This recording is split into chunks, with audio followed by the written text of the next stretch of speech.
აჭარის უმაღლესი საბჭოს წევრები უკმაყოფილებას გამოთქვამენ მის გამო, რომ სახელმწიფო საკონსტიტუციო კომისიაში აჭარის უმაღლესი საბჭოს დეპუტატები არ მიიღებენ მონაწილეობას. დეპუტატებმა თავიანთი პრეტენზია აჭარის უმაღლესი საბჭოს თავმჯდომარის საგაზაფხულო სესიაზე გააცნეს. ისინი მიიჩნევენ, რომ საქართველოს კონსტიტუცია აჭარის ავტონომიის სტატუსის შესახებ კანონს შეიცავს. ამიტომ კონსტიტუციის ცვლილებების მიზნით შექმნილ კომისიაში უმაღლეს საბჭოს თავმჯდომარესთან ერთად დეპუტატებიც უნდა მონაწილეობდნენ.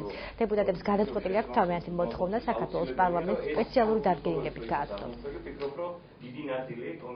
როდესაც ამუშავებენ ახალ კონსტიტუციას და ამ კონსტიტუციაში არის კანონი აჭარის ავტონომიური რესპუბლიკის სტატუსის შესახებ, აუცილებლად მიიჩნევ, რომ აჭარის დეპუტაცია ჩართული იყოს ამ საკითხში.